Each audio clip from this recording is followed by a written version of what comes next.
웹소설 커뮤니티나 기성작가가 포함된 단톡방에서 이런 말 들어보신 적 있을 거예요. 그냥 재미있게만 쓰면 된다. 이게 조언인가요? 웹소설을 준비한 여러분들에게 무슨 도움이 되나요?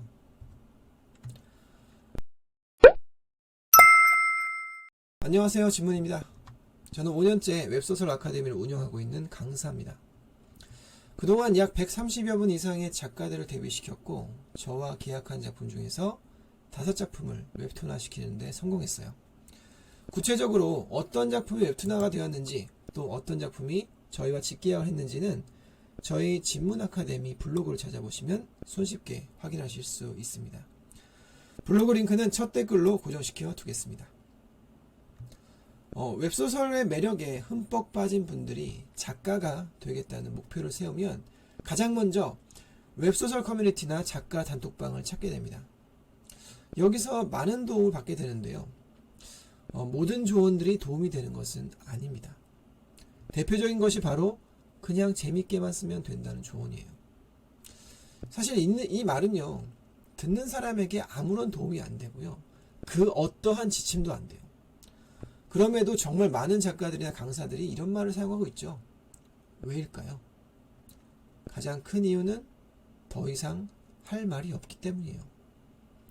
질문을 하거나 글을 보여주고 조언을 요청할 때 뭔가 잘못된 것은 있으나 그것을 말로 표현하기 힘들고 귀찮을 때, 그리고 더 이상 답해줄 여력이 없을 때 그냥 재밌게만 쓰면 돼, 이렇게 얘기합니다.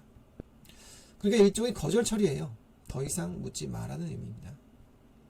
이렇게 이해하시는 게 편해요. 왜냐하면 의미를 더 깊이 파고 들어가면 갈수록 계속 짜증만 나거든요. 그렇잖아요. 그냥 재밌게 쓰라니요. 재미가 뭔데요? 어떻게 써야 재미가 있어지는데요? 그리고 재밌게 써야 되는 것을 모르는 사람이 있나요? 그런 말은 누구라도 할 수 있어요. 심지어 조언을 요청하는 습작가도 할 수 있는 얘기입니다. 이런 말을 조언이라고 해주는 건 너무 성의가 없는 거죠. 그런데 충분히 이럴 수 있어요. 돈을 받거나 대가를 받지 않는 관계에서는 충분히 이럴 수 있습니다. 뭐 거래도 아니고 대답할 의미도 없잖아요. 그렇죠? 그런데 정식으로 수강 신청을 한 수강생에게 강사가 할 수 있는 이야기는 아닙니다.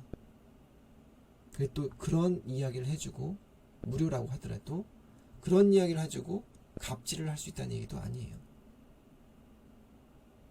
이건 결국 가르치지 않겠다는 얘기잖아요. 더 질문하지 말란 말이잖아요. 그래서 혹시라도 강사에게 이런 답변을 받으셨다면 항의하세요. 제대로 알려달라고요.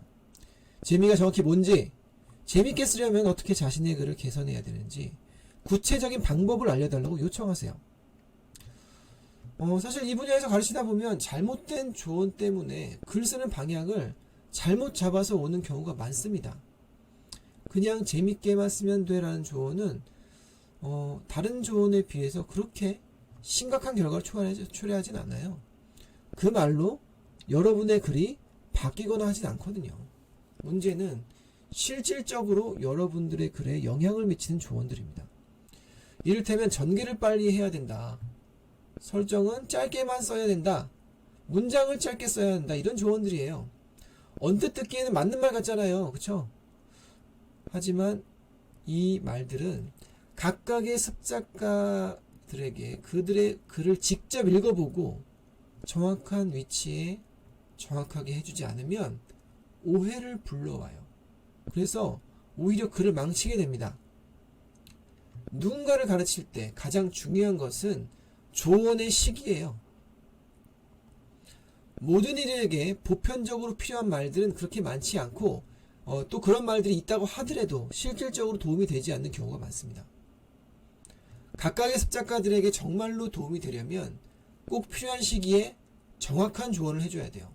그러니까 전개를 빨리 해야 한다는 조언은 전개가 느린 분에게 해줘야 되고요. 설정을 짧게 써야 된다는 조언은 실제로 설정을 너무 길게 쓰는 분에게 해줘야 된다는 거예요. 또 문장을 짧게 써야 된다는 조언은 진짜로 문장을 너무 길게만 쓰는 분에게 해줘야 된다는 말입니다. 그 작가가 어떤 글을 쓰는지 알지도 못하는 상황에서 그냥 막 던져서는 안 된다는 거예요. 습작가들은요, 자신이 어떤 글을 쓰는지 정확하게 파악하지 못해요. 설정을 지나치게 짧게 쓰면서도 이게 정말로 짧은 건지 잘 몰라요.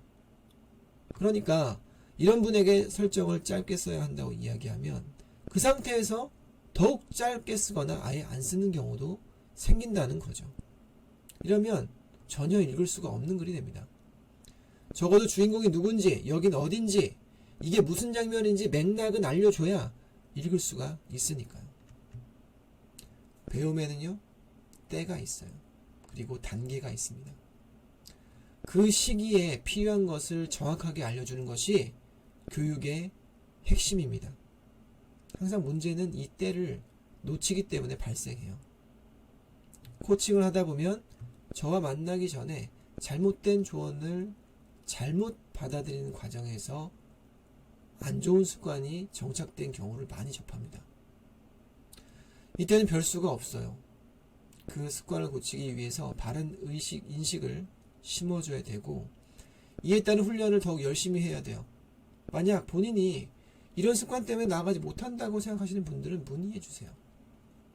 저희 아카데미는 여기에 대해서도 솔루션을 가지고 있습니다.